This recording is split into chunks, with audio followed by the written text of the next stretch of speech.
A moment of silence for the Dallas Cowboys. Is the season done?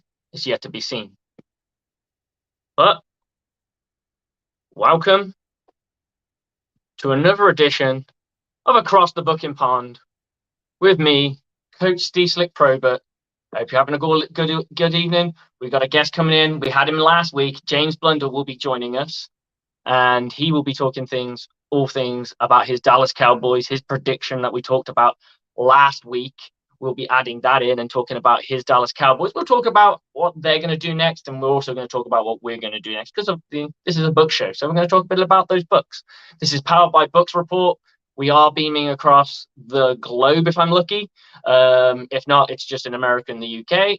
That's good. I'll take it.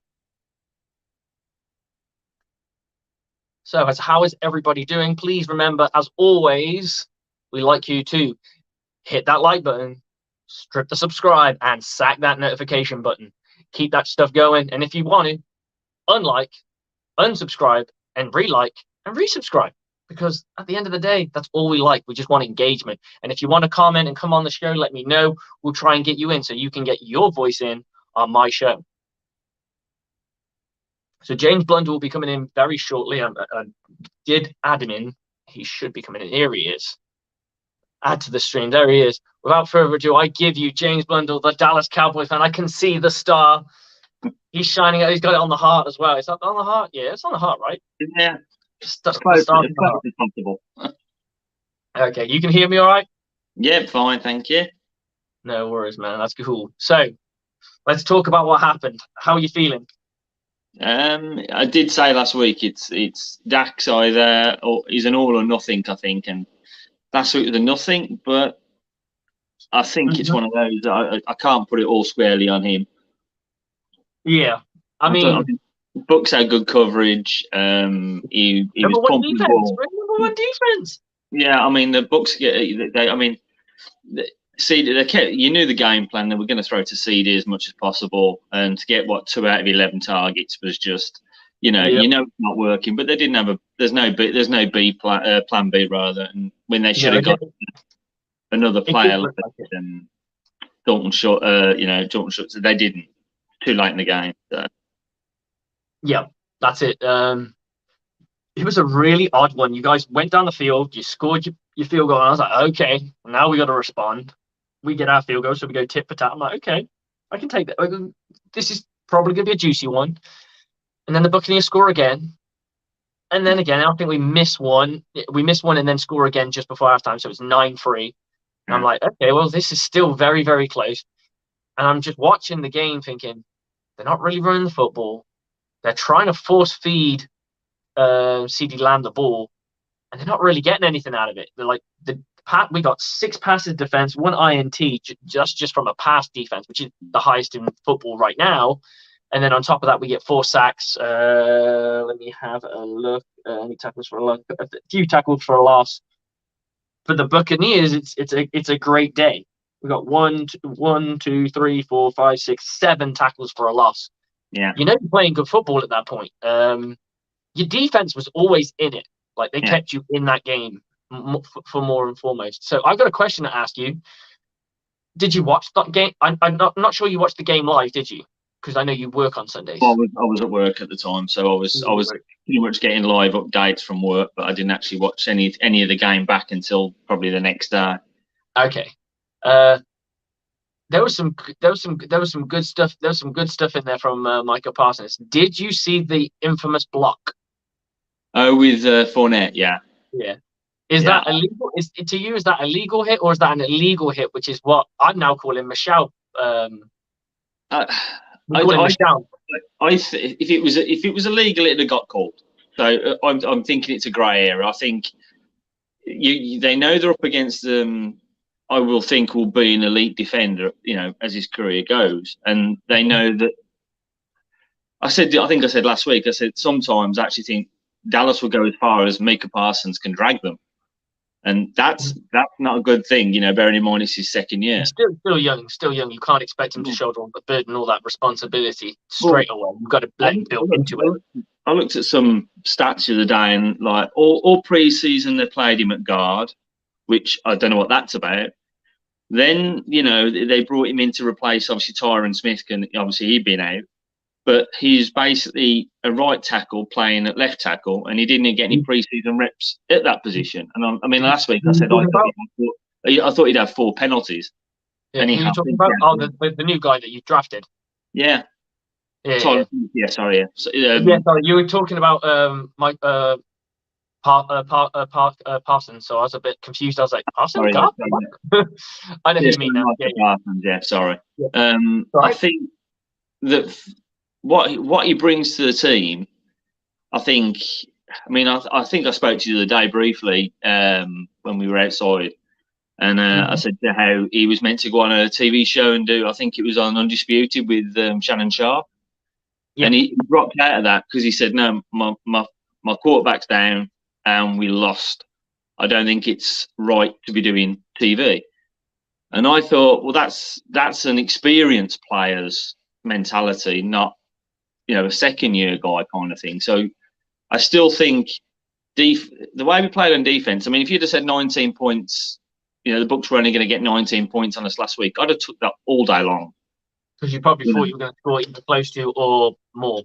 Yeah, and I thought 19. So to hold them to 19, and to be fair, if it wasn't for Micah Parsons on a couple of those plays when they might have got first downs and may gone further down the field, it could have been a lot worse. Yeah. But it's I think we abandoned the run, which is not uncommon. That's a common theme. I mean, Especially against the Buccaneers, for sure. Yeah, well, Zeke averaged over 5 yards a carry. Well, that's pretty good, so why they abandoned it, who knows? But I still think Jerry Jones and the back office and, McCarthy as well, I think they're all very much, they want the splash plays, the big plays. And I think that's the problem.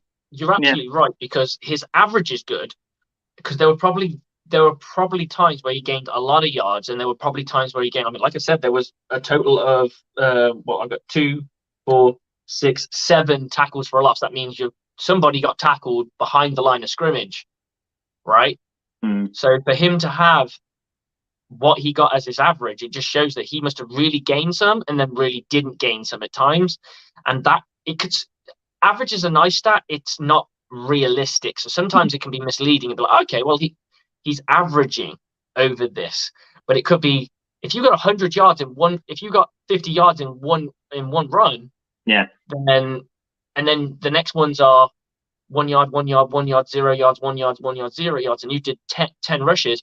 It's not it'll look impressive on paper, but it won't be impressed, because you'll have, let's say you get 55 yards divided by 10, you're 5.5. So all of a sudden you're like, yeah, that's really good. But what you're discounting is one really good run with loads of really crappy runs. Or there weren't any long runs in that. And what got me worse was even Tony Pollard. I mean, he was down to an average of 1 yard because most people tackled for a loss, because they were throwing him the ball in the backfield and trying to do stupid trick plays, and it just does not work. Hand him the ball, let him run. Don't, and you're going back 8-10 yards and then expecting to, and it's just not going to happen. And absolutely. I think we only got in the red zone. I don't think we even actually got in the red zone once. That was to the Buccaneers 31.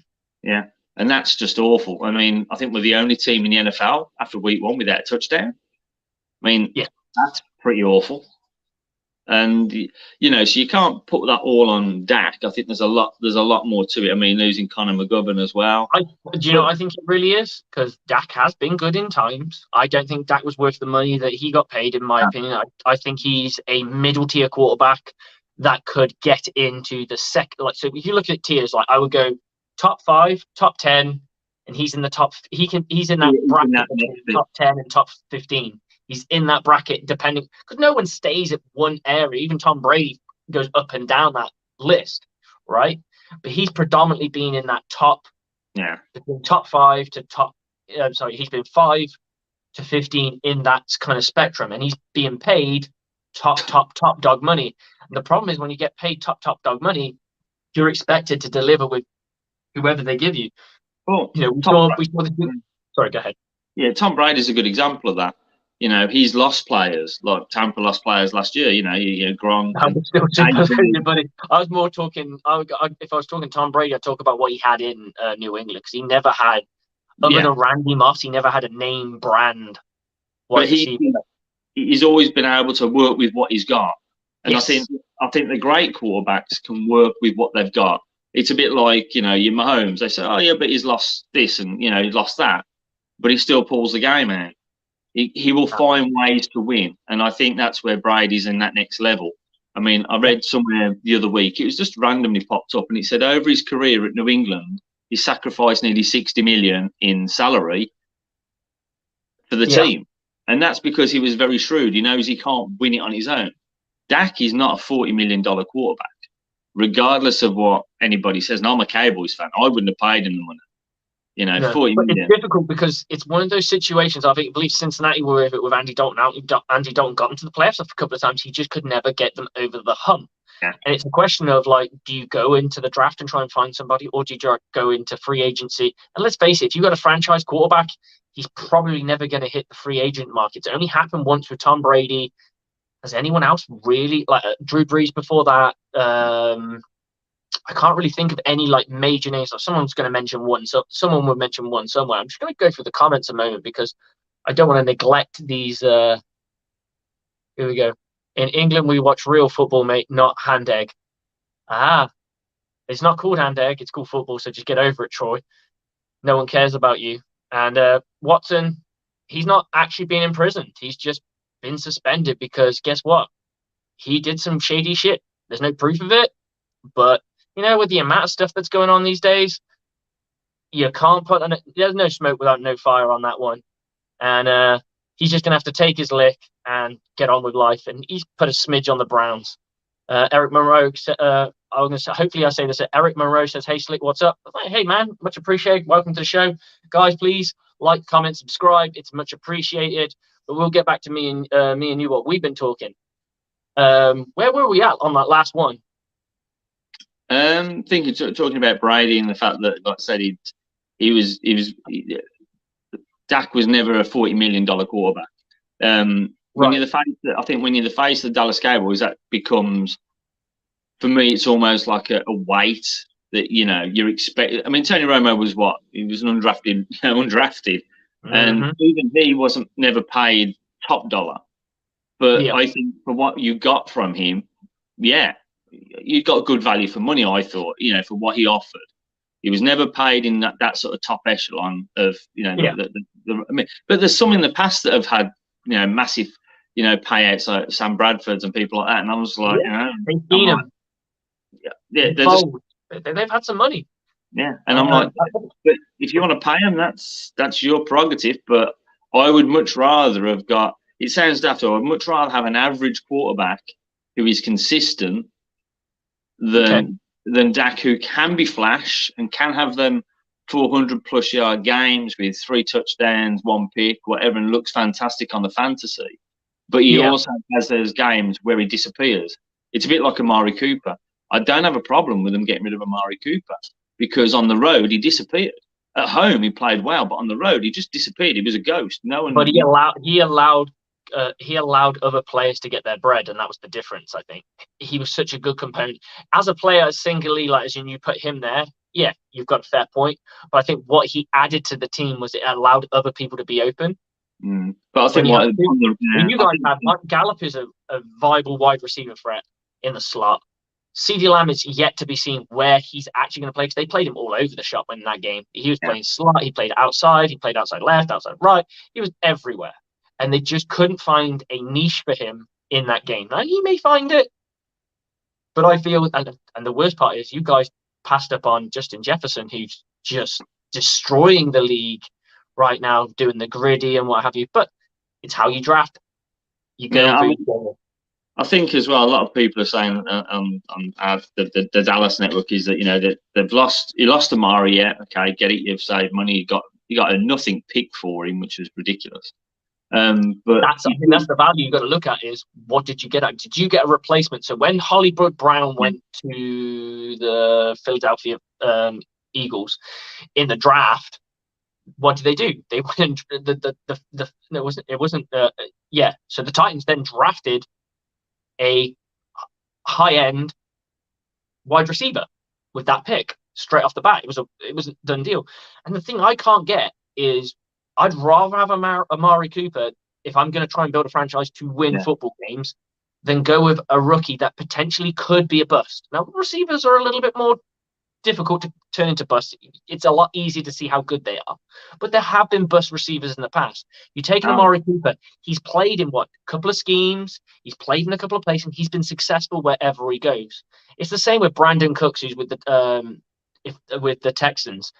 Criminally overrated, bounced around the leagues, had a couple of 1,000-yard seasons, and just doesn't seem like it's almost like there's no respect on his name. And I've never understood why because I'd have that guy as my number two straight away. It's not even close. but I So mean, I think sorry, go ahead. yeah, the Amari thing was done early, so they had time to go and get a, you know, seasoned veteran. You know, maybe not. Was there any eight. veteran that you at the time? Because I know you keep an eye on everything. Was there a veteran that you were like, that's the guy? Well, to be fair, I mean, they said that, they went and got James Washington and place like that, and he did look good in pre-season, but once again, he didn't really like the world. Is he going to be a name brand that is your Yeah, wide receiver one or your wide receiver two? Like, if we're talking wide receiver fours, fives, and six, it doesn't matter.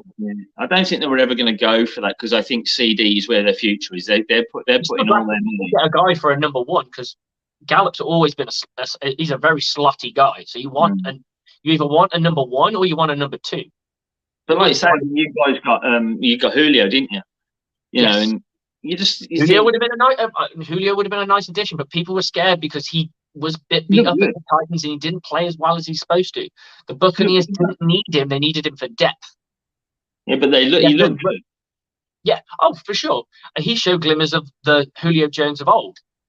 So I mean, Mike Evans the other night I was watching some of the reel, and he was doing everything that CD couldn't do. He was getting separation. I mean, at one play, there were like 4 Dallas players around him I'd say within about 5 or 6 yards.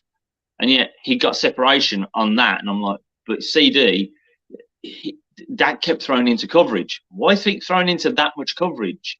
Why are you not? And I think it's very similar to what I saw with Aaron Rodgers in the Green Bay game. He tried to throw to his rookies and stuff. And when he didn't pan out, it's almost like he just shut them down and went, you know what, I don't trust you. I'm just going to throw to Randall Cobb, people that I know that I trust. I don't want to try that. And it's almost like Dak was just like, he was told, no, you've got to keep going to CD. When it's not working, find some other plays. And that is what I think is wrong with your Dallas Cowboys. You ain't got the right coach. Yeah. You need a new coach. It's not your team players. You've got a good team. If you went out and I think Jerry Jones needs to put his hands in his pocket and go and buy you some weapons for Dak because it's proven. Tom Brady was with a bunch of nobodies. He had Gronk, which was the biggest name that he's always had. Before that, there were other names, but it's always been one guy that he relied on. It's never been a plethora of guys. He gets an opportunity to he gets an opportunity to go and pick the team. He goes and picks a team that's loaded, and as you should. So a lot of people now are like, let's win it now. Let's not wait. I just want to address a couple of these comments that have been cropping up. The Glazers United driving United to hell. I couldn't care. I hope they burn down the freaking stadium. If I'm brutally honest, I'm sick of hearing about whiny ass soccer fans about their United. I don't care. I don't have no place for it. This is an American football thing. You want to complain to Glazers and protest? Go for it. And it's Glazers. And I hope they burn down your freaking stadium because you know what we need in our stadium? We need a pool. You guys can pay for this because I'm sure the Glazers will take the money. We need a pool under that pirate ship so people can go and walk the plank and dive in and we can have ourselves a good time with a couple of buds. So thank you for your comments. Much appreciated. Anyway, getting back to what we're on about. Hey. People are coming in. The show's sharing, so the problem is when you share the show, other people getting in, and the Buccaneers can't do a press conference without hate the Glazers kind of stuff. So it's kind of funny. I didn't realize it would come onto my show though. But no, I think when I watched the game, I was going through looking at it, and I thought the only if I had to say there were some good things, the defense held you to 19 points. I Hmm. think we're going to be very much like Pittsburgh are at the moment. Pittsburgh are only going to go as far as the defense takes them, and I think that's where Dallas are. I actually don't think Cooper Rush is that much of a downgrade, if that makes sense. I just think for me, he has got that flash in him. Cooper Rush Yep. doesn't, but he knows the scheme. They're going to keep it simple. They're going to go to the run, simple as that's the plan. And but injuries. Every Bucks have got injuries. I mean, I've seen your questionable list, and it's ridiculous. I mean, yes, a lot of them are going to play, but every team's got injuries. Deal with it. You know what I mean? Move on. It's Yeah, every day. I mean, I'm looking at our injury list, and I'm a little bit like, God damn, oh God, it looks bad. But yeah, you know what? I know they're Warriors, so I do apologize for this, man, because it is we beat the Cowboys. It is Victory Monday, so I'm gonna go for a few memes, and it's gonna be a bit tough. So you know what? I'll save it to when you're off. I'm gonna be that nice because I don't think it's fair. now. I did I did I open think the show with this. Yeah, I've been a Cowboys fan long enough that I've got a thick skin, and to be fair, it's warranted a lot of the times because, like I said, I was watching a show the other day and they compared the current Dallas back room to how Al Davis was at the end of his tenure with the LA with the Raiders. It Right. was literally like he had a stronghold. They need to get rid of it. And I'm not saying get rid of Jerry Jones or whatever, because he's done a lot for the club, the money, the investment, and all that. But Yeah, like you wouldn't have those Super Bowls if it weren't for him, yeah, for sure. you need to, like you say, you need to look at a coach. I mean, they keep pushing Sean McVay out there. That keeps getting pushed out there. Get Sean McVay, get Sean McVay. I And don't I'm think like, you get Sean. I don't think you're going to get. I don't think you're going to get Sean McVay. But what you could do is find someone who's under his tutelage or who's under Kyle Shanahan's tutelage that is a quarterbacks coach or a an offensive coordinator, and bring that in because you've got a defense, so you don't have to worry about um, that defense. You could bring in Dan Quinn, but his track record as a head coach isn't the greatest unless you can marry him yeah, with So I see the comments come up before they go on. I got our King Charles III will declare war on the Yankee wankers. Hail Britannia. Oh my God, there's some sad people out there. Bless you that you've got to come on to my show and try and cause a problem on it. You know what? You're just fueling the fire. Share your stuff, share it, get everyone on here because you're just going to give me a shitload of likes. So cheers to you, brother. But just quickly, I wanted to discuss. We know what happened with Dak. The thumb on his throwing hand is out. It's going to be between 6 to 8 weeks. Are you sticking with Cooper Rush, or are you going to go find somebody? yeah, stick with Cooper Rush. It's too late to be changing, learning schemes. I think even with the weapons you've got as well, you've got to think, well, who else are you going to get that's going to come in? I mean, there's been rumours about Jimmy G coming, but there was a comment made by I think he's an ex-Dallas player the other day, and he was going off on one on the internet, basically. It was just basically saying how much you should base this all should land at the feet of Jerry Jones because you could see what was happening in Mike McCarthy, and that you had the chance to go and get backup quarterbacks that were of sort. You don't have no backup quarterback on your roster and leave it to the week one to say, oh, we'll pull someone in off the practice squad. You have a number two quarterback, but as Mm-hmm. of I think it was like a few days before the season starts, you've only got one quarterback on your active roster. And that's just there are a lot of experience. I mean, like, I think we talked the other day, and it's like Tyrod Taylor.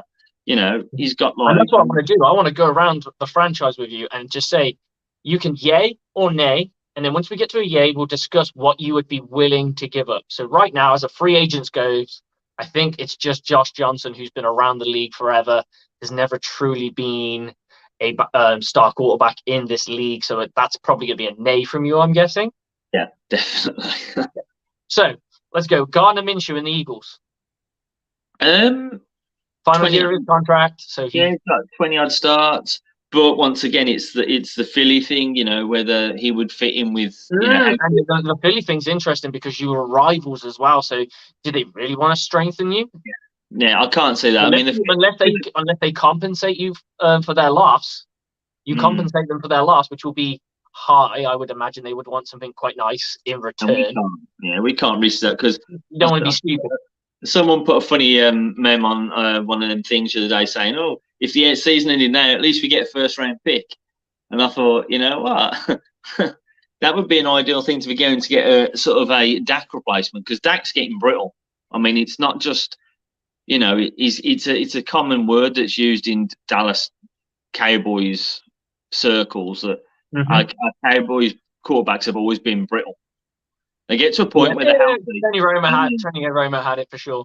Okay, what Yeah, about Case Keenum?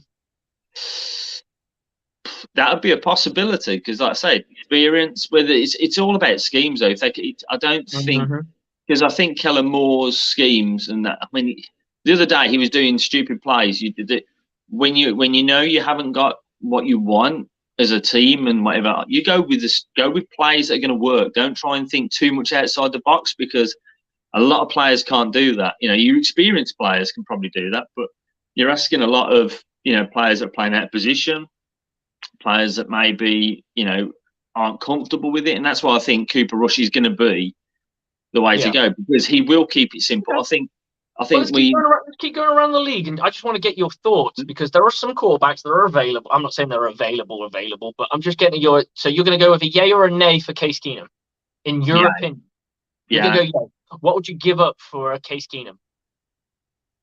Oh, you'd have to probably be no higher than. But saying that, I mean, you look what we gave for Amar, and it's just like you'd be talking the same. I wouldn't be offering nothing more than a fifth or sixth round pick for something like that. That's fine. That's fine. Well, I'm just what I'm trying to do is gauge what's available and what's the highest you go with that available person. So when we come to the end of this, you'll be going, right. So at the end of the day, if you got that GM hat on and you were able to pull the trigger on something, this is one of the things that you would consider doing. Packers, Jordan Love. Oh, see, not no, that's a no, not keen. I go with a nay on that. Colts, Nick Foles. All day long. Really? Yeah. Wow. What would you give up for Nick? Big Nick Dick. Because not because of that season he had with the Eagles, but for me, he stepped in and he dragged the team through. Got what he just did a job, and I think for me That's that's what you what need. Dallas need. Did a job. Doesn't need to be flash. Doesn't need to Fifth? be Would fancy you go bunch. fifth? Okay, I'll give a third round pick maybe. Wow. Okay. So Yeah. right now, Big Nick Dick is the one. What about Teddy Bridgewater with the Dolphins? I'm just testing you. Some of these teams would never give it up, but these are I'd say no. quarterbacks that could start. That's why I'm Yeah. going with them. These are the tasty numbers. Like, oh, this guy could do something for me. Yeah, no, I would say a nay on Teddy just A because I nay on think him. Okay. New Orleans, Andy Dalton. Oh, we know that. Well, we know what the answer is going to be on that one. we've been there, and that doesn't Knows your necessarily scheme, work. though. Knows your scheme. So He he does, wouldn't. But if but you picked Cooper Rush in a game last year over probably Andy Dalton. I don't know why. I don't know if it was Andy Dalton got beat up or what have you. But he had a he would. game where he won against Minnesota Vikings. He got 60% of his passes, 325 yards, one interception, and two touchdowns. Not too shabby, not great, but it's But it not was a bad. comeback as well. He came from behind on that one as well, and that was the Yeah. only game last season we won where we didn't have over 100 yards rushing, and we won. Now last year, when we had 100 yards rushing, we were 12-0. Yeah. As soon as we lose a running game, but that was the only game that we didn't have 100 yards and still won. So that to me means that it wasn't, we weren't relying, like, oh my God, we've got to abandon the run. It just means that we were able to at least have a bit of balance. Right. Okay. So the final guy, Giants, Tyrod Taylor. Yeah, just because of experience. Out of everyone, I'd go Tyrod Taylor. Yeah, Because I think just you can because. get him cheap. I think any one of those guys you can go probably get with a fifth. Yeah, The fifth round picks in the NFL don't always turn into anything. Yeah, so I think if I had to go in either, I'd say Tyrod or Nick Foles be the same, just yeah, because okay. of the experience. I mean, Tyrod Taylor's even got a playoff start. I think he's probably got over 50 starts. I would have thought over the years. Right. So he's got to be, and like I say, if they can work the scheme. But at the moment, if I had to put all my money in one and say, well, this is where we're going, I would still go Cooper Rush just because he knows. Hey, balls to the walls. I like your athlete, and I just want anyone who is thinking that James is completely insane, which I don't think he is completely, partially. because I would probably go after a Nick. I would be testing the waters of a Nick Foles, Tyrod Taylor. I'll be ringing up teams just to see what they wanted at first. And if I can get a guy, a Tyrod Taylor, I might consider moving on it. But just to say, Cooper Rush was an undrafted rookie, undrafted free agent that was brought into Dallas at the 2017 to 2019. He was on the practice squad in 2020 with the Giants and has been with the Dallas Cowboys ever since. So he knows that he should know that scheme locked up and tight. I'm not saying he's going to be great or anything, but to bring in somebody that doesn't know, it's going to take them time, and it could take till week 4, week 5 before, because we've seen it before. I remember when the Tampa Bay Buccaneers got rid of Josh Freeman, and the next week he started for the Minnesota Vikings and threw 4 picks or threw a plethora of picks and what have you, and everyone's like, I'm done with this guy.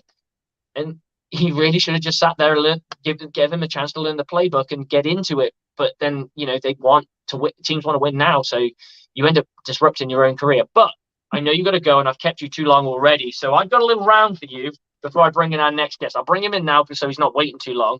Please welcome the head coach of the Samwow Steelers, Mr. Sam Astley. Welcome to the show, brother. Welcome to the show.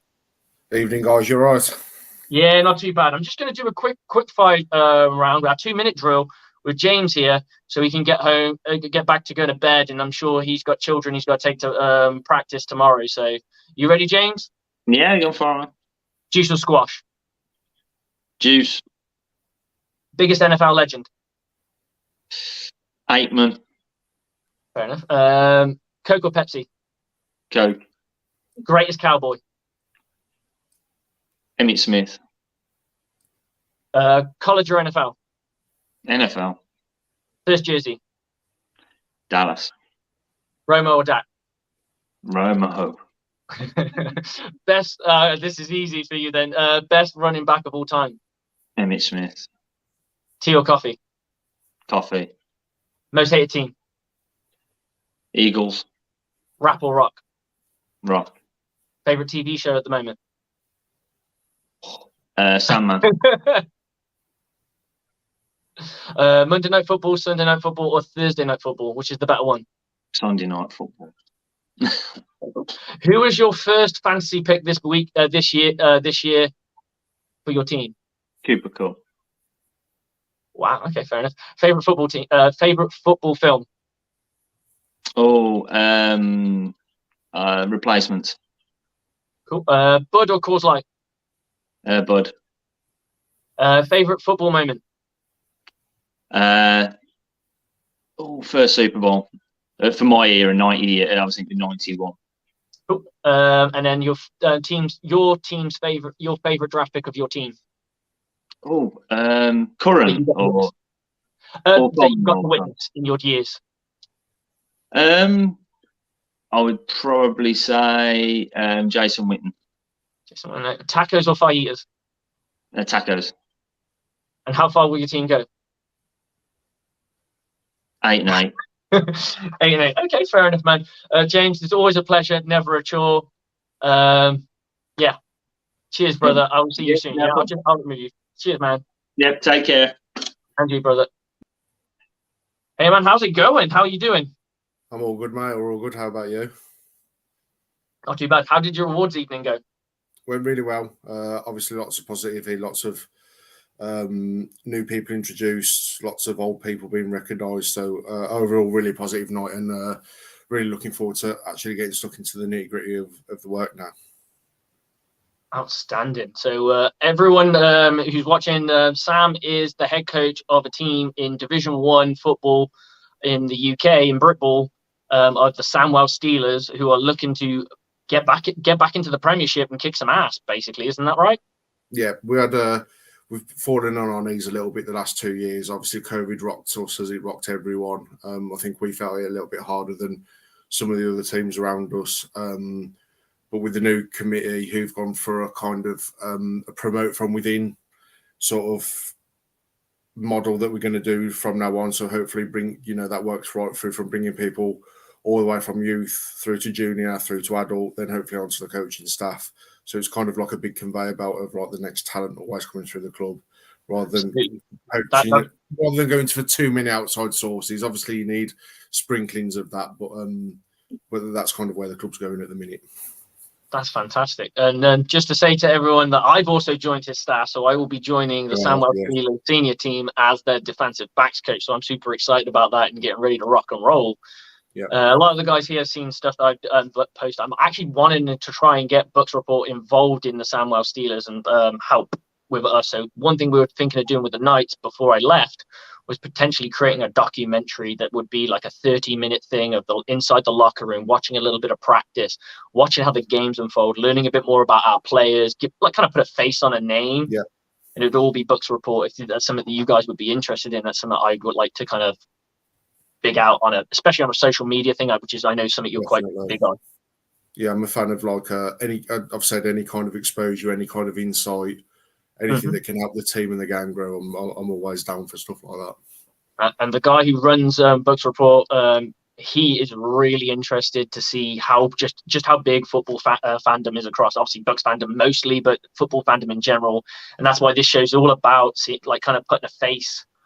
That's why I brought fans of other teams that we will be the Bucks will be facing, just to kind of show other Bucks fans there's like the passion that there's football available, and that's why getting you was great because you're a head coach of a football team that is in a very solid position. You know, Yep. I know that you yourself as a player. What made you decide to play football? I was kind of growing up in Birmingham in the West Midlands. It's very much a football area in terms of what Americans will call soccer.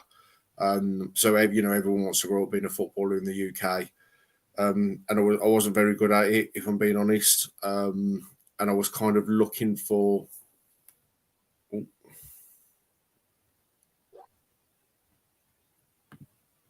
Have I gone, or can you still see me? Yeah, I can't see you, but you're still mic'd up. So all you gotta do is press your cam if you need to.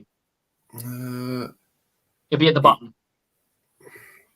Actually, to be honest, I don't know what the layout looks like. There you go. That was a bit of a weird one. Yeah, as I was saying, so I kind of grew up, obviously wanted to be a footballer, realised quite early that wasn't going to happen. And then tried a variety of different sports. And then literally one day, one of my classmates came in on Monday and he was like, I've started this thing called American football. Knew what it was. Obviously, like Dad had watched it in the 80s and 90s on when it was on Channel 4. He's a big Miami Dolphins fan, as was Mom. And he was like, "Oh, do you want to play this weekend?" And I was like, "Well, I've never played before, but I'll come down and give it a go." And it literally started as that. Went down to the Birmingham Bulls under Dave Cottrell when I was 13. And then it literally just went from there. Played that weekend at linebacker. Had, I think it was 5s or 7s at the time. Okay. And then he literally just developed from there. Really enjoyed it, carried on, was with the Bulls till I was probably 18, I think. Certainly till I went to university. Went to university? Yes, Portsmouth Destroyers. Oh, wow, okay. I didn't know you played uniball as well, so I'm getting some nuggets here. I like it. Yep, so played uniball, won the national championship. Did you get a ring? Yep, got the ring. Nice. I didn't know they did it because that's going to be a while ago, right? Yeah, that would have been 2011. We won the championship, beat the Birmingham Lions 21-20 in the final. I think if I'm right, they hadn't lost in 3 years, or they were certainly after their third title in 3 years. Football's a little bit more of it's a bit more like football where certain areas dominate. So like Birmingham generally does quite well with the Midlands because it's got a good generation of talent. And then obviously London always dominates because of just the sheer volume of what's available down there. Yeah. And it can be like London teams can win on a win championships on a regular basis. So I know just how good the Birmingham Lions were as well. So I bet that felt really good. It was amazing. Obviously, I'd come from Birmingham, so I knew a lot of the lads there anyway. There was a lot of. So you were taking the piss a little bit. You were like, I'm the man now.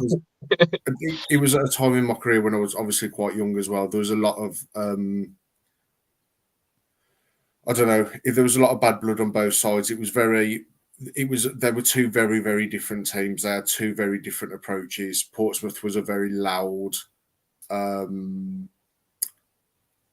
When I say homegrown, they had quite a few players who would come through for the 3 years, which you meant to do at university, and then carry on their lives. Whereas I know Birmingham had a lot of scholarships. You got guys who'd been playing for 5, 6, 7 years there. So it was kind of like it was two very different styles. But we had a great team that year. I mean, for the university team, we had the starting nose tackles from the London Olympians and the London Warriors and the Blitz as well.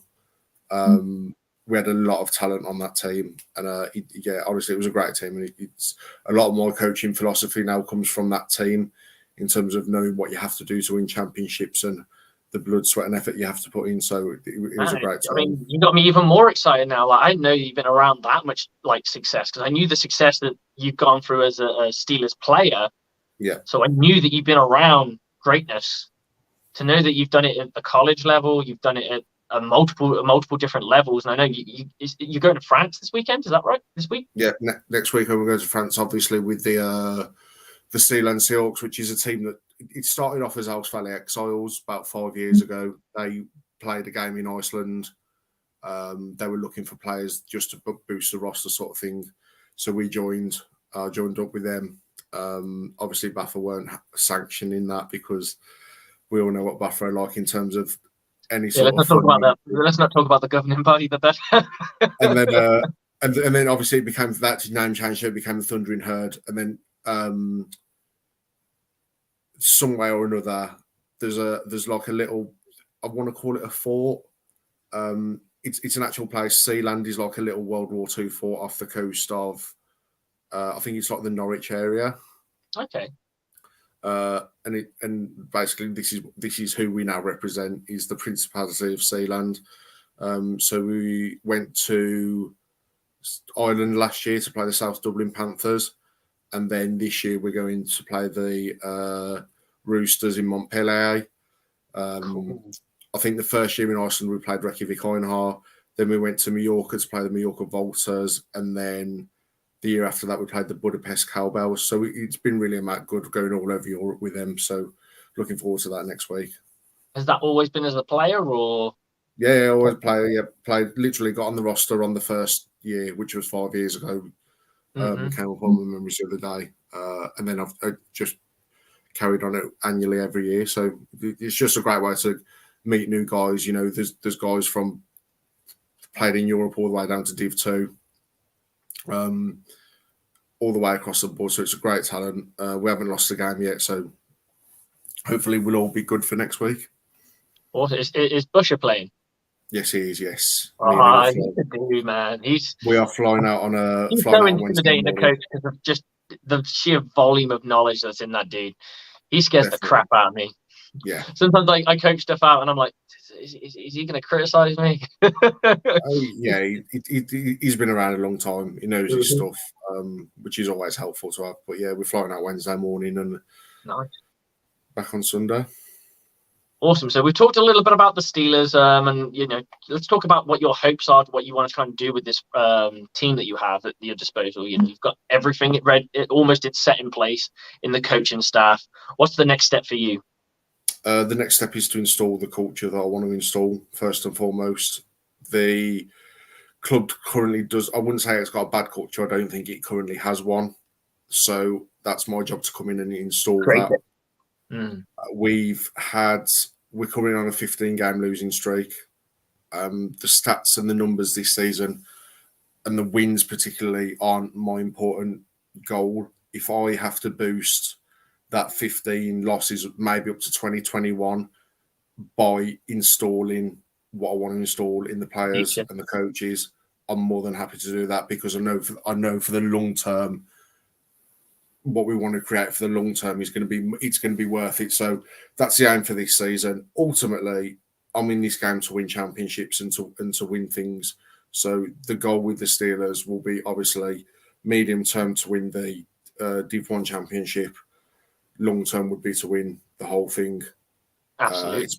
It's probably a bit. People will look at me now and think it's a bit of a mad thing to say, No, it's considering the not. position we're in. But If you reach for the stars, if you get to the moon, you're already in outer space. 100%. It's for me. This game is to be competitive. I'm always in this game to win. I've been brought up like that since I first went to my first Bulls training session, however many years ago it was. So that's the aim this season, to install the culture, get the players, get the coaching staff, let everyone know that the Steelers are back on the map. Obviously, it was announced last night at the awards do that we're kind of going under the title of Project Reforge this year. So getting the Steelers, obviously with the Is that kind of a branding thing you're going to go with? Yeah, so it's like obviously I like that. I like that. I see where you're going with it. I like it. I mean, you could go later on as like my brain when it comes to creativity always buzzes, and I was like maybe something like men aren't born, men are forged, or Steelers aren't born, Steelers are forged, something like that. That kind of thing. I like that kind of shit. I love power of words. It really rings true. Did you ever get when me and Coach had a chat when we were talking about bringing me on? I mentioned a book to you about culture defeats strategy with strategy. Yes. Did you get a chance to read it? Not yet. I've ordered it off Amazon. I was going to say you can borrow mine if I see you soon. I think it's coming next week. I've got I'm just finishing off a book on, funny enough, by the Florida State coach on offensive line. No, this is an old one. This is probably early 2014, 2015-ish. So on actual mechanics of O-line, and then I'll move on to the one that you suggested. Okay, well, I tell you, it's an easy read and it's very simple. It's just it uses words like brainwashing. Basically, all you're doing is if you talk on the things that you want to do, so much so that they just go, well, that's it. That's what it is. And it's almost like what he explains that what is culture. Culture is when you walk into a building and that's what it is to be a Steeler. That is what it's to be like. You come to a practice, that's a Steelers practice. You come to a Steelers function, that's a Steelers function. You come to a Steelers game, that's Steelers ball. And that's kind of what you want. If you drag two Steelers players from opposite sides of the pitch, you grabbed a quarterback and a safety and said, what does it mean to be a Steeler? And they'll go bang, bang, bang, bang, bang. Yeah, and it'll be the same shit from the other guy. And that's what you want, basically, that transparency of your football team.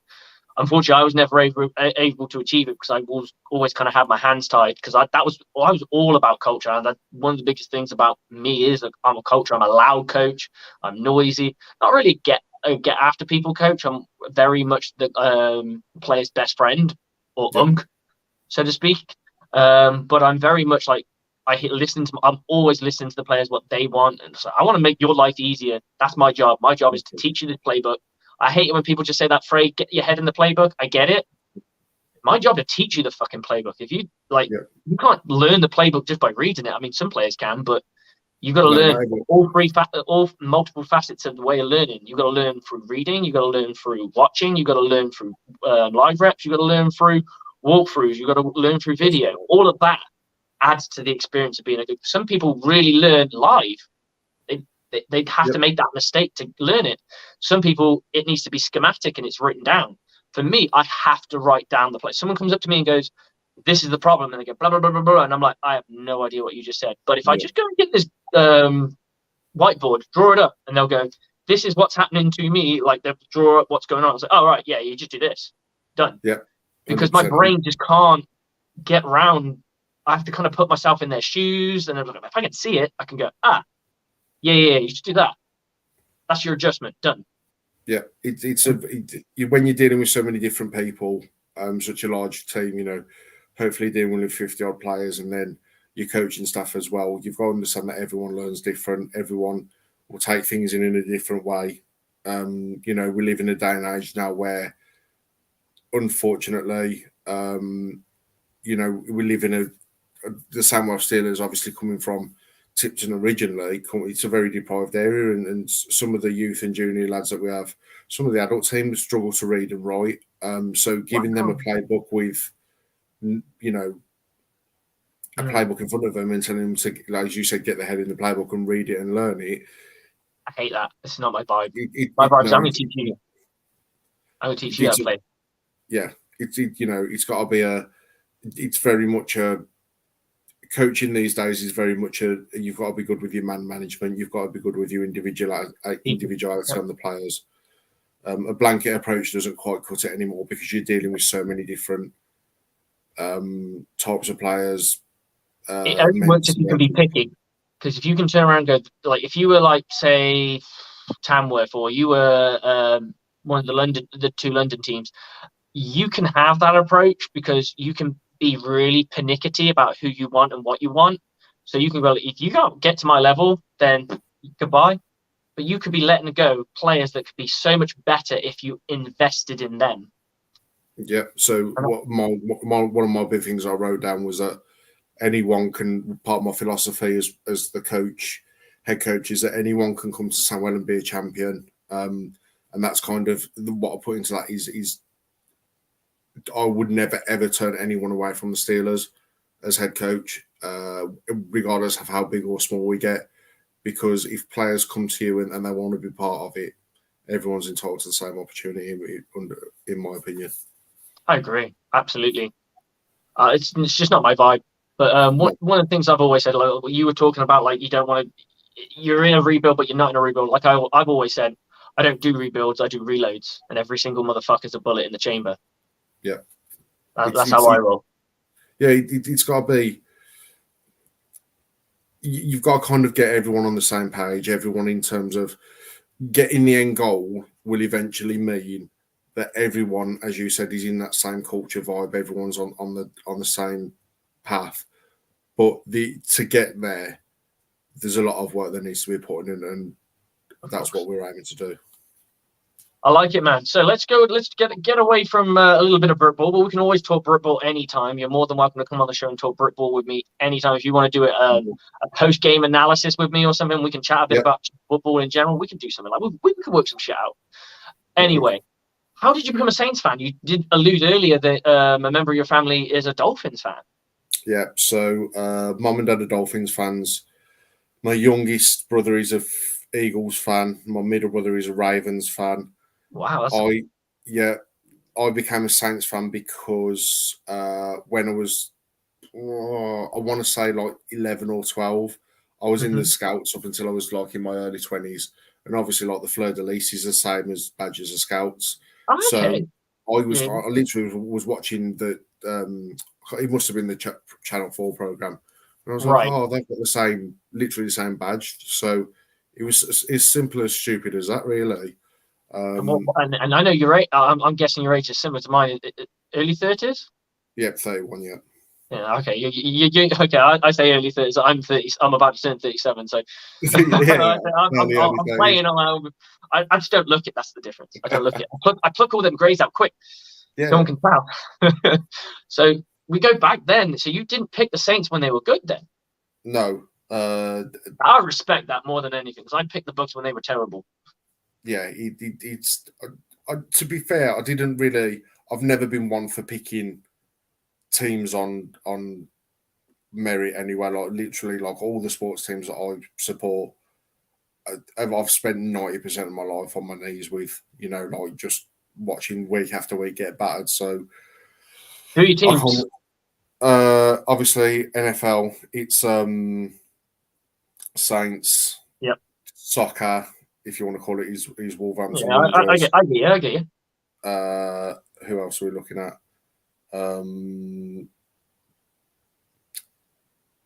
Rugby? Do you follow any rugby? No, don't follow rugby. Basketball, again, Minnesota Timberwolves. So, you don't go Pelicans on that and double down? Nah. Okay.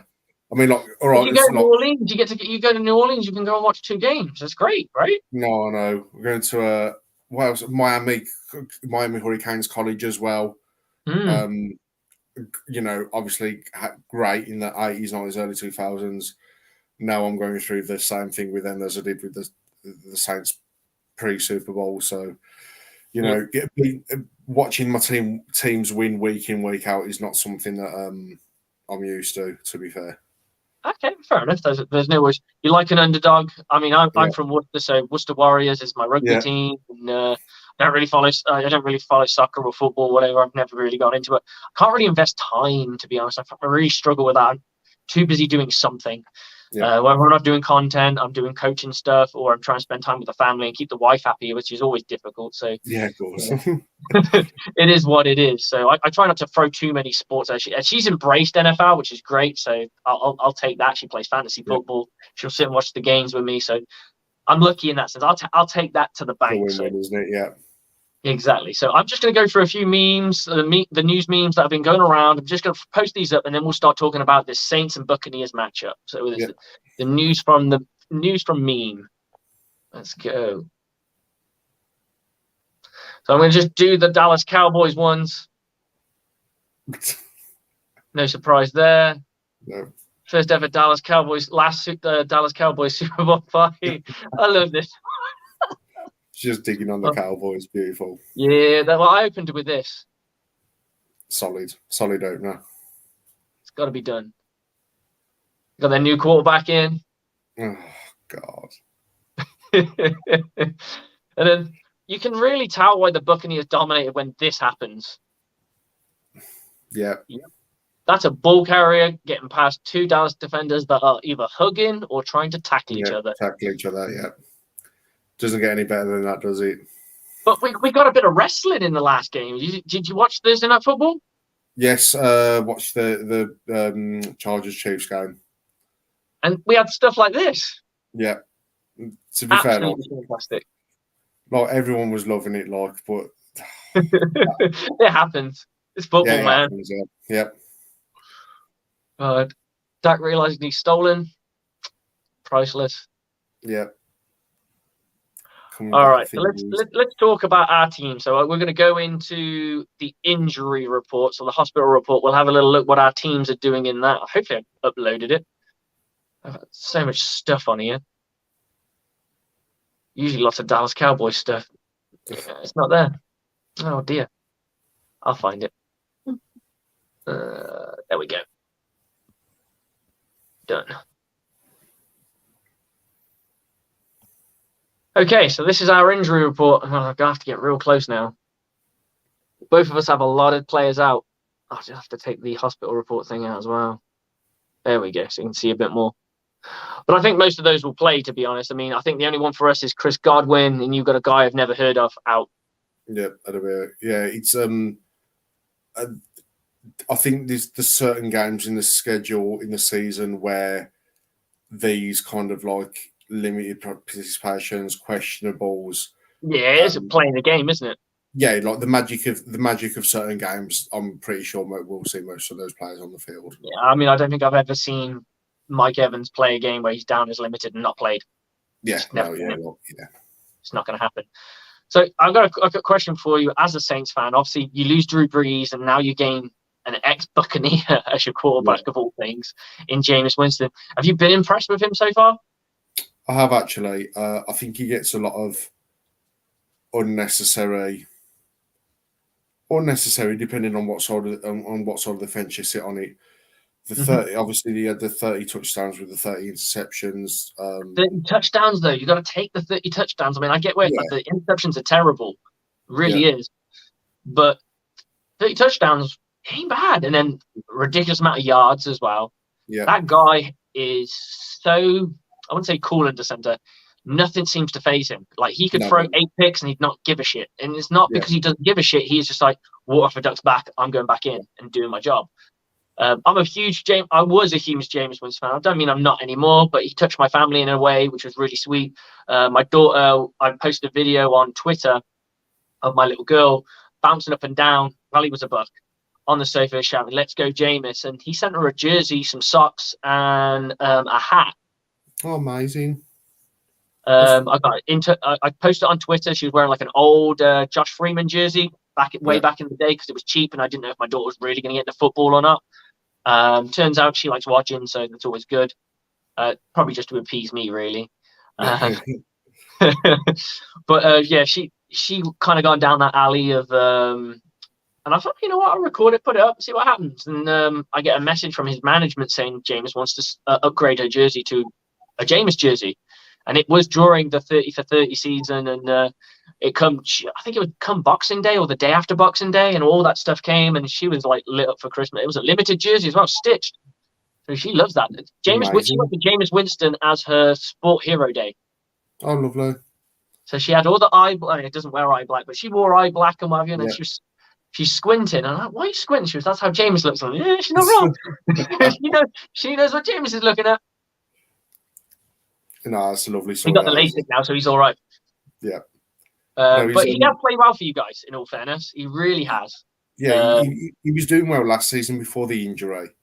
And then obviously, I think in the game last week against Atlanta, that fourth quarter just showed what he's capable of. My question is the consistent at what level is he consistently going to play at? So is it going to be a case of, I think he's on the cusp at the minute. I think if someone said to you, where would you put Winston in terms of QBs? I think people go, he's a good QB. Is he one of those great game-winning QBs? Serviceable kind of guy. Yeah, probably. He's going to be in the league a while. He's not going anywhere. No. So it is a big season for him because as well, this is arguably one of the better receiving cores that he's ever had in his career. Yeah, Jarvis Landry, what a pickup, and then Chris Olave. Yeah. Michael Thomas back as well. Michael Thomas back too. So for me, this is a year where he can really go to work, and we get to see if Michael Thomas can catch more than a slant. Well, mate, but I've said this. I'm just messing. They called him Slant Boy, but no one stops him. I believe that was a Tampa Bay Buccaneers player that called him that. Yeah, it was. Because it cracks me up. I'm like, okay, he's Slant Boy, but he's still slanting TDs every week. So it's true. If he's only running slants, should be easy to stop him, isn't it? So I think that's the thing, though. Carlton Davis has stopped him. It's just everyone else. He can't stop everyone else. No, but I generally think that he has a bigger route tree. I think it was more the Drew Brees throwing limability. Limability, is that even a freaking word? His limitations of throwing the football with velocity very far, because in that playoff game it was kind of the thing that it was almost like the Buccaneers keyed onto it and they're like, all right, he can't throw. We'll just bracket down with the safeties and we'll just play press. We'll play press man and we'll force you to throw the football deep. And it worked only in that one game. That was the thing with that game, is that it's hard to beat teams once in a season. It's super hard to do the double over them. To beat a team 3 times in one season is ridiculous. It's only been achieved like 2 or 3 times. Yeah, because as you said, the Bucs literally just were like, okay, cool. We can see that he can throw in terms of accuracy. Yeah. He was clutch. Quick too. He's got to get that ball quick. Like you said, the speed on those balls or the length got shorter and slower year after year after year, and so it was an easy thing for the Bucs to adjust to it in that playoff game. I always knew that he was James Winston was going to be the successor, because you saw in that playoff game, he turns around to him and says, "It's your team now." And I was like, he didn't say that for no fucking reason. He said that for a fucking reason. Yeah. But it seems like you've got the best out of James Winston so far.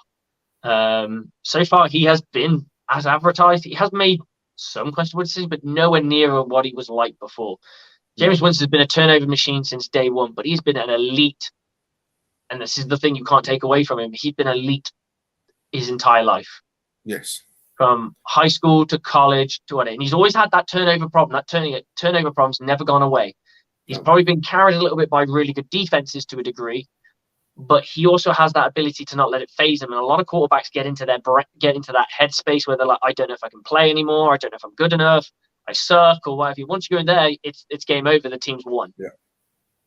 He doesn't have that. He has that resolve of like, nah, I'm going to go back out there. I'm going to go guns blazing and trying to fix it. Yeah, he just needs. I'm just hoping that this year the numbers in terms of TDs to interceptions start to lean more in a higher sense towards the TDs. And I think this year it is a big year for him. Hopefully first full year with us, he's had. I say we've had our O-line issues. They were terrible last week, but I think he's got a decent enough O-line. He's got certainly a great receiving core, Give and it then two if stats. you It's not add, the best, but it's about average. You know, so yeah, it makes it yeah, average. I was going to say, and then if you add the hands of Taysom Hill and Alvin Kamara in as well, he's got Mm-hmm. enough. He's got enough targets on the field to be able to have a solid season in terms of touchdown to interceptions ratio. Yeah, Taysom Hill has always been one of those enigmas because he's not really good as a football player, but you use him in a way that everyone forgets that he's there, and all of a sudden he just pulls this play that's really impressive. And it always has been like, I mean, he's got what? I was looking today, and Taysom Hill's going 4 attempts for 81 yards, long of an 57, no touchdown, and he got 2 yards receiving. Didn't have a great receiving game, but you know, he has that one moment and he switches it on. He's not a consistent player, but he's one of those players who just pops when you need him to pop. I think athletically, he's probably the most athletic guy on our team next to Kamara. It's because he's so big as well, isn't he? He's a big boy. He's, and like you said, if he can be used at QB, running back, tight end, receiver, he's got all of it in his pocket. So, you know, I'm happy for Taysom Hill to Taysom Hill, if that makes sense. Like wherever he pops up, wherever he turns up. Absolutely. Okay, so here's the thing. Last season there was a big thing. Drew Brees retires. He goes out. He gets his plugs in, so he's got hair again. Bless him.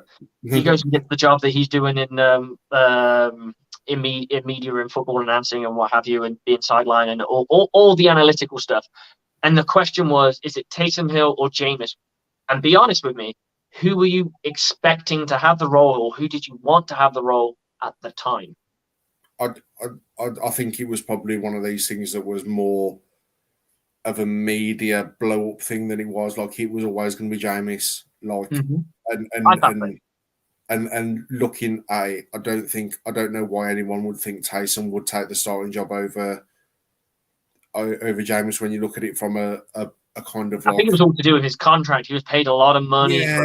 No one really could work out why. It's like, he's a gadget player. Why are you paying this much money? It was all media always blows shit out. It's what they do. Look, from an outside, what I would call getting my coaching head on, I was like, it's just one of those media things that they like to make a story of. I thought it was going to be Winston. It was, and I didn't see any reason why Hill would have taken the starting job over him. I think so. And we look at your game that you had against the Atlanta Falcons, and they had so many chances to finish you guys off. They just couldn't do it. Like the red zone turnover, the red zone miss in the fourth quarter. They had a no conversion on 3rd and 1 deep into the last 2 minutes, and you guys had no timeouts left, and they just couldn't convert that 1 yard. It's almost like it was like, and you guys don't do well week one. Week one's like by. You know, I remember last year we beat Green Bay quite well on the end game of the season. I was really surprised when we was 26-10 down. I thought, well, you know, I appreciate it's the Falcons, etc. But like you said, historically, week one, we, you know, rarely pull anything out of the bag. Mm-hmm. I don't know how much of the Falcons flopping is now like a mental thing. Because possibly, I mean, they still got a lot of the guys from that team. They don't have the quarterback, so that's kind of interesting. But yeah, it's in the. You can argue it's in the psyche.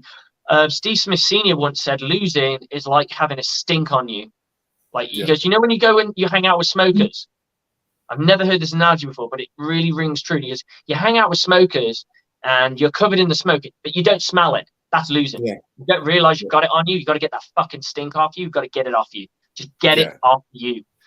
Because even players coming into the organisation, they know, obviously, Atlanta lost the Super Bowl by that much. And then there's been various league games as well where they've, you know, blown leads of the similar size in shorter times. So players come in and they know that these things exist. So I don't know how much of whether it's a mental block or whether it is just sheer unlucky, you know, whether it's unlucky. But to be fair, I thought we played, you know, we deserved to lose. I was resigned in the end of the third quarter to us losing. We hadn't had a good game. Offensive line had been really, really porous. Yeah, I think they got a couple of sacks. Yeah, they did all right. I think the thing is, then they just don't have the razor edge to score No. regularly. And I've never been a big advocate of Marcus Mariota as a quarterback because he is run first. Yeah. And that's what you want. Yeah, you just got to they've got to learn to. There's got to be an element of where you get to a certain level in terms of scoring, where you've got to learn to kill teams off. You have to, that's not so people think it's easy that, if you're 26-10 up, that you just coast through the rest of the game and you'll win that. Being 26-10 up in the fourth quarter. Not anymore. I think you could probably do that 10 years ago. Yeah.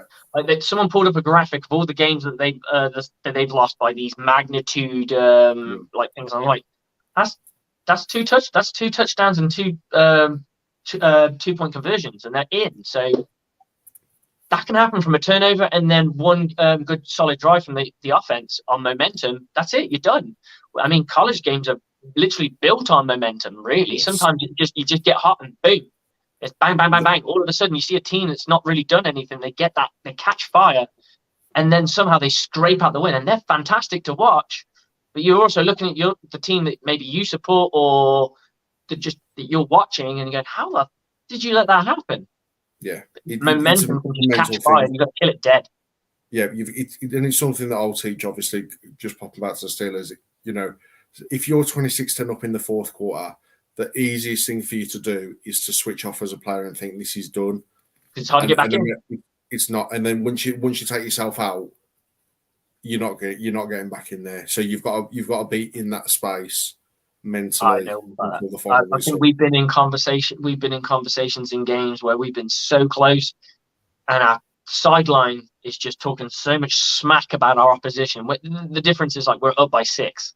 And they're talking, they don't want it. And I get all that vibe and stuff. But when you go in there, you got to make sure you fucking want it. Because if we go 3 and out, what's the fucking point there? I said, I always said like last year and the year before, I said, do you know one thing that Knights are really good at? Talking. We can talk, can't fucking finish. Yeah. We stop fucking talking until we fucking finish. Then we can start talking. That's why everyone hated the New York Jets for so many years, because the Jets, especially under like Rex Ryan and that, under Rob Ryan, they used to talk no end. But when you end up, if you talk all that smack and you end up with a 0-16 record, or a 13-3 record, it's a struggle. Exactly. Having that mindset of talking smack is always fun. It's great for us to watch because we like watching it. It's an entertaining and what have you. What was your biggest takeaway on a positive of the game, and what was your biggest negative of the game for you, of that Saints Atlanta game? It kind of reels into the same thing, but the positive is obviously the comeback in terms of actually getting your mentality and switching on and completing it. But then the flip side to that is there's certain teams in the league where if you're in that position, you're not going to get the comeback. Yeah, because they're sharper. Because they're sharper, and not that the team hasn't got the ability to do it every time, but it's hard to do that every time. It's hard to come back game after game after game. I think the Lions found out last season, and obviously the start of this season, they'd be losing quite heavily. And I think, I think they lost something like 5 or 6 games last year within 3 points. But that's because it's hard to come back once you're down week after week after week. So I would rather put in a more complete, maybe a more balanced performance throughout the game rather than just one singular quarter, and be able to push through that way. So positive was obviously, I was just like the style and the calmness of the comeback. Negative is you're not going to be, that can't become a thing. That can't be the style of the wins. So from my perspective, and I'm looking at it from a Buccaneers boy, like the thing I like is your rushing attack. You didn't have much of one. You're going up against a team that's really good against the run. So I'm like, okay, that's all right. Taysom Hill, he's not going to have too many of those big runs against us. We are a run-first team. Yep. Then I look at what you guys did in the passing game, which kind of worries me. But it's all about trench warfare. You had no sacks, no interceptions. That's where I'm like, oh, okay, we can work with this. But I know our kryptonite. Our kryptonite is the New Orleans Saints. Yeah. So this is one game that always makes me sweat. It's the only game I've ever watched by the Tampa Bay Buccaneers that I turned off, that I was that pissed off of watching it. I'm like, fuck this, I'm going to bed. And I think it was the Super Bowl year where just nothing was happening. I think we scored like 3 points or something like that. It Yeah. was just ridiculous. I was like, I'm done. I'm out. I'm out. I'm going to bed. I did not stay up for this shit. I'm Yeah. going to bed. And the Saints have always been kind of our kryptonite. It's just one of those things. And here's an interesting part. I didn't know if you know this, but the Tampa Bay Buccaneers have won 2 Super Bowls. In both those Super Bowls, they were swept by the Saints. Yeah, they would have done because it's. Did someone say the other day that Brady's 0-4 against the Saints in a Bucks jersey? Yes. And then obviously the year that we won the Super Bowl back in 2002. We were swept by the Saints. Yeah. And we were swept by the Saints. And then our other Super Bowl, the COVID Super Bowl year, and then obviously this year as well. So every time we get swept by the Saints, it's almost like we kind of say, "Oh, this is kind of we got a bit of luck for the Super Bowl." It's a sign. That's the only positive you see when we get swept by the Saints is, hang on, we got swept by the Saints. We could win a Super Bowl. We get Super Bowl. No, it's all good. Doesn't quite work like that, unfortunately. No. But and that's me from the outside looking in. So you got your 3 games coming up. You got the Bucks, the Panthers, and the Vikes. Honestly, how do you think they're both going to go? I would say your hardest battle is probably us. You might disagree. You might go with the Vikings because the Vikings are still pretty loaded. It's hard because you've got 2 in conference games there, which you can you beat the Panthers though. I don't know if that's at home or away. I'm not entirely sure. I haven't got that up yet. Again, I think it falls into that category of like on paper, yes, but teams, in your own division and stuff, love to raise a game against you. Obviously, the Vikings game's in London, so. Oh shit! Yeah, that's right. So what does that? You got tickets? Yes, of course. Nice. So what does that entail? Is that going to affect the team? The training and the flying and stuff, and new stadium, blah blah blah. So, I would expect to go 2-1 in those 3 games, but which game we lost, you think it'll be either the Bucks or the Vikes game kind of thing? Yeah, I think we'll lose one of the games. Yeah, okay, fair enough. I mean, we got you guys, then we got Green Bay, which seems like a toothless animal right now. You never know what turns up on the day, but it seems like a toothless animal right now. Which I kind of thought it was because, like, when you have that receiving core, I don't care how good you are, you're not gonna. You've got no name brand guys. You need something. And then we go Kansas City, who scare the crap out of me right now. I don't know. They don't seem to have got worse though. I think for me that's the thing. They don't look like they've got worse.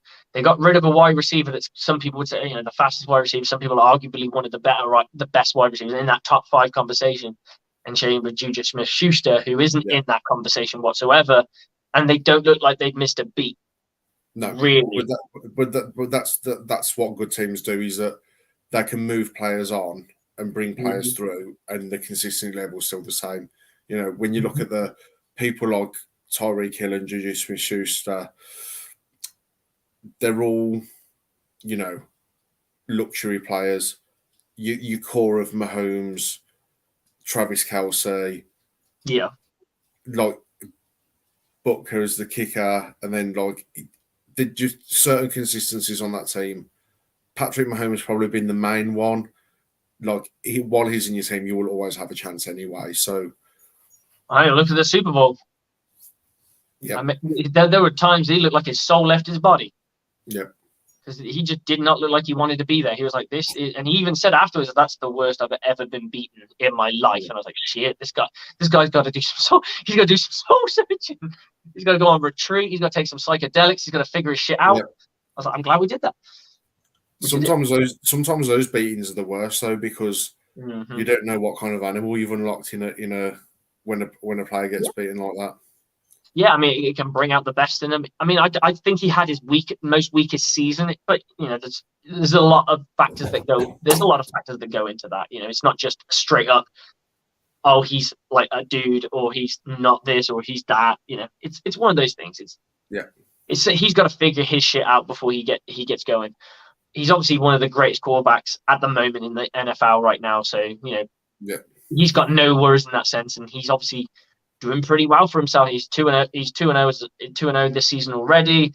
There were a lot of people talking this is going to be the downfall of the Chiefs. Right now, it really doesn't look like it. So No. I wasn't sure who's going to win that one, but I'm pretty sure Denver's out of it. I'm pretty sure the Cowboys are done for the season. I think that's you can write your ticket for the Eagles being number one in that division. Everyone else is kind of still in play, except for the AFC South, who no one can seem to win a game. No. We know it's week. We know it's week one, but it was comical to see that no one won a game in the AFC South. I quite enjoyed seeing that graphic come up. But just before we let you get out of here, Coach, what's your prediction for this game? Scores. Don't worry, you're not bruising my ego, so don't worry. You be as honest as you want. Again, but what we were talking about Atlanta earlier is the Buccaneers Saints thing a mental thing for the Bucs. Yes, do you know what I mean? If the Buccaneers beat the Saints, I think they will go on to have. And I don't think the Buccaneers will have a bad season. I don't think the Buccaneers will have a bad season. I got them to go down minimum 11 and 6 for me personally. But I think if they beat the Saints, it ignites their season to a point where they will go for a big run where they will go and beat. Someone will trip them up. Someone will always trip them up. I think they could end up only pipping 3 games or something like that because of what beating the Saints would mean to the Buccaneers team, franchise, players, whatever. We've got some New Orleans guys on that team as well. We've got Devin White's from New Orleans. We've got Playoff Lenny, Lombardi Lenny, Four Tuddies Lenny, Sunday Night Football Lenny, whatever he wants to call himself. He's going to want a big game. So, yeah, it's one of those things. There's just loads of, like the Lattimore Evans battle. That's a good battle. What they are now is they're deep psychological battles rather than just... I think we'll win, and I think we'll win quite comfortably. I've got it down as like 34-17. But then... Wow, okay. I got a bit closer than that. I got it a bit closer. I got a 32-24. Okay. That's kind of where I'm at in that kind of scheme of numbers. And it's things like as well, like obviously Tom Brady's going through a lot of the minute off the field. True. The Bucs O-line the Bucs O-line has been decimated over the preseason injury-wise. The weird thing is in that game that we played against the Cowboys, the pressure didn't come from the middle. No. It was Micah Parsons with 2 sacks on one side of the offensive line. And to be fair, it's the side that we kind of give up on you guys as well. To be honest, it's Donovan Smith who's always struggled with that Saint in Cam Jordan. Cam Jordan's I hate him to watch. Look, you ever watch Trust Levels? No, what's that? Trust Levels is a podcast with Jordan Cameron and Mark Ingram, and they interview other players. They recently did Levante David. And I know what it is now because I've done a Jameis Winston one last week. Yes, they did the Jameis Winston. Yeah, all right. So I know the connection now. I know what that is now. Yeah, real good stuff. They have Mike Evans on a couple. You always think they hate each other, and they're like, no, they just hate each other on the field. Yeah. But the way like media blows it up and all those kinds of things that you hear, all these stories. I heard the story about. I don't know if you heard when the Buccaneers beat the Saints in the playoffs. And there's those cute videos of Tom Brady throwing the ball to Drew Brees' kids. Sweet. Apparently walked into the locker room like, God, he's fucking ass now. Yeah. I was like, okay, rivalry's ignited again. Yeah, of course, yeah.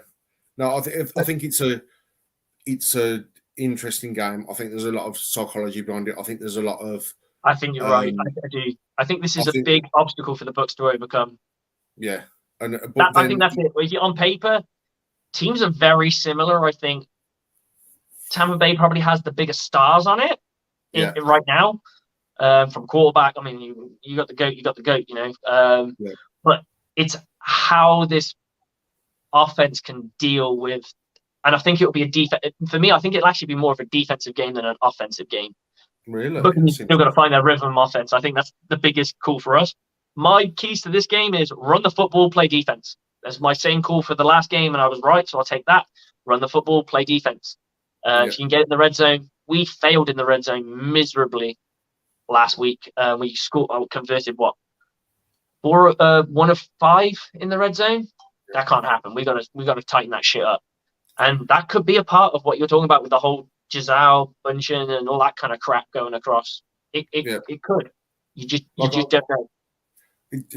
it's when a player like starts dealing with stuff like that. If they never had to deal with it before in their career, like for me, I would probably expect that a player of that level, of that eliteness, that on field is on field and on field's cool because Yeah, I think so. that's why you're happy. But you never know. You never know.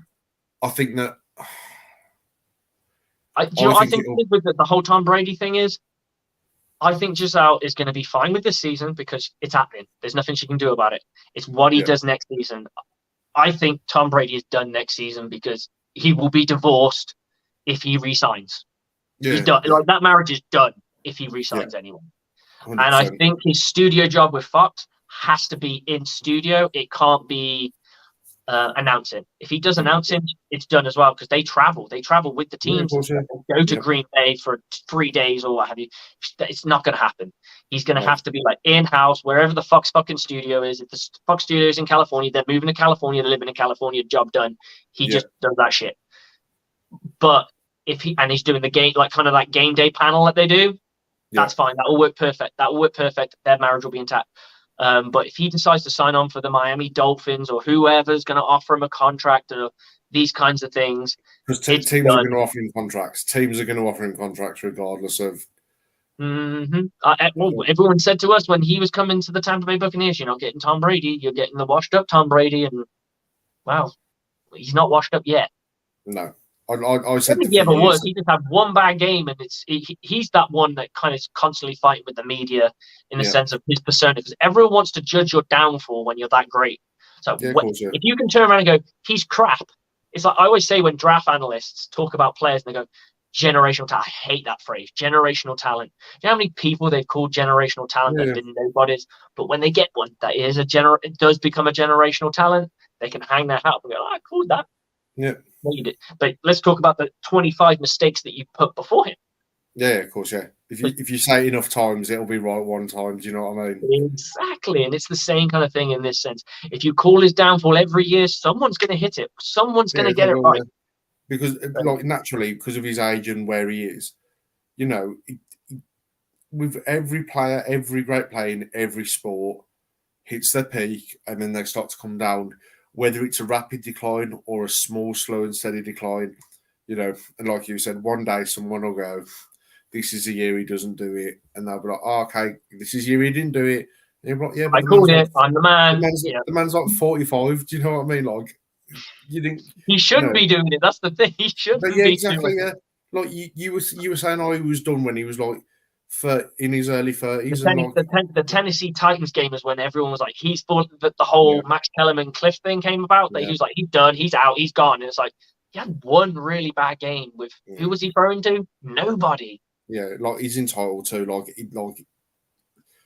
I think when people think that when you get to that level, you're untouchable. Like you're gonna have bad games. Like it happens. It's sports. That's the way the world works. Yeah, So absolutely. I mean, we have bad games against you guys all the time. yeah, exactly, exactly. And then, and then the thing is, traditionally we've done really well against you guys, and then next week. So, like for example, Yeah, like in my that's the last season's a prime example of it. You've beaten us with like Trevor Simeon. We should never yeah, lose to Trevor Simeon. no, Not in a million years we shouldn't. The team's no, way too good. It can go out and beat someone like Josh Allen. It can go and beat all these other big name quarterbacks, but we can't go and beat a Saints team with Trevor Simeon. That's this is unfathomable, but that's yeah. football. That exactly is football. That's the way it works, and that's where I'll come back to that mentality thing of like, where is it? How deep is it? Mm-hmm. But I'm just really looking forward to the game. I think this is one game that I always circle on the calendar. Yeah. Yeah, Okay. It'll be fun to watch anyway. Yeah. There's always so much. It's a very vibrant, even if the score's not that game or the game's not that pretty, it's just the exchange. But you can tell they don't like each other on the field. They really don't like each other. But that's The the thing. Bucks are Like, trying to become this like premier team of the NFL, the battle of the ball, so to speak, and that's what we're aiming for. And you guys have been that for quite a while. In the last, especially in the last few years before we started to take over the South. yeah, Before that, we were like nobody's in the South. We're always in the basement or second to the basement. yeah, And now we're like top dog, so to speak, or what have you. So there's that kind of power struggle going on, and we've had that with teams because the NFC South. We had the Atlanta Falcons went to the Super Bowl. You guys have been to the Super Bowl, won it. You guys have been to NFC Championship games. yeah. You guys, then you had the Panthers go in with Cam Newton in Super Bowl 50, and then the Tampa Bay Buccaneers have done it. I'd like to say the Tampa Bay Buccaneers lead with the 2 Super Bowls rather than just your one, but hey, that's just football. Just before I let you get out here, Coach, I'm going to do my 2-minute drill with you, just like I did with our boy, my man James. 2-minute drill here. Just going to go through these questions. Just be honest as you can, and some of these are tailored to you. Juice or squash? Squash. I'm a squash guy too. Turf or grass to play on? Grass. Grass, same. Biggest NFL legend to you? Brady. Coke or Pepsi? Coke. Best current Saint? Best what? Sorry. Best current Saint? Ryan Ramchick. Good. That's an I like. I can tell you the O line's going in there in that brain of yours. Yeah. I'd have gone Cam Jordan. College or NFL? College. First ever jersey. Michael Vick. Michael Vick? What? Yeah. Oh my God, that's enough. We're done. Okay. Best current NFL quarterback. Justin Herbert. Best all-time running back. Oh, Tomlinson. Tea or coffee? Tea. Most hated team. Falcons. Can't be us because we never beat you. No, Falcons. Falcons. Yeah, you guys had that. It doesn't matter how bad they are; they could be in the game with you. Yeah. Rap or rock? Rap. Favorite TV show right now? Lord of the Rings. Okay, cool. Monday Night Football, Sunday Night Football, or Thursday Night Football?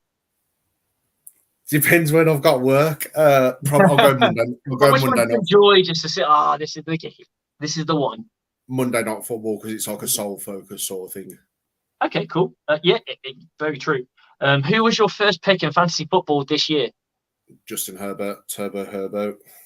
Okay, I see the fandom there. Favorite football film of all time? Probably Remember the Titans. It's good. That's a hitter. Coaching or playing? I'm a player. I love playing. Coaching gets you as close as you can to it. Because I'm old. I can't go no more. I'll go playing for now. Yeah. Okay. Bud or Coors Light? Oh, Budweiser. Cool. Favorite football moment? It doesn't have to be NFL. I'll go NFL. My favorite football moment is definitely the onside kick in the Super Bowl.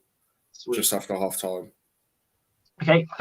Your team's favorite draft pick as all time that you got to witness? Probably Kamara. That's a good choice. Tacos or fajitas? Fajitas. And then finally, how far do you think your team will go this year? All the way. All the way. I like it. Hey, championship or bust, baby. That's the way it goes. Yeah. Okay, Sam, much appreciated for coming on, brother. It's really appreciated for coming on in the chat.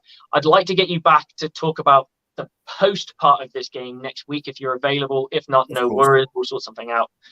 It's been a pleasure to chat. I think we've chatted more today than we've ever chatted in our lives. So between me and you, I look forward to catching you guys and us getting together and starting talking some Steelers ball and go kick some fucking ass.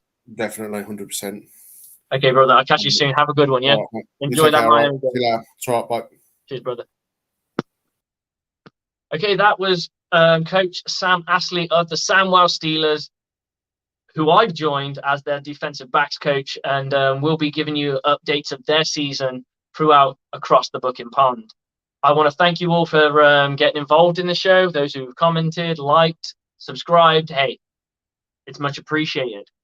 Guys, I will be joining Buck Wild in the next few minutes. Just got to go to the quick bathroom break, and then I will be ready to go there, where we'll be discussing a little bit more about your Tampa Bay Buccaneers. Thank you for tuning in, and I will see you very soon. Thanks again, guys.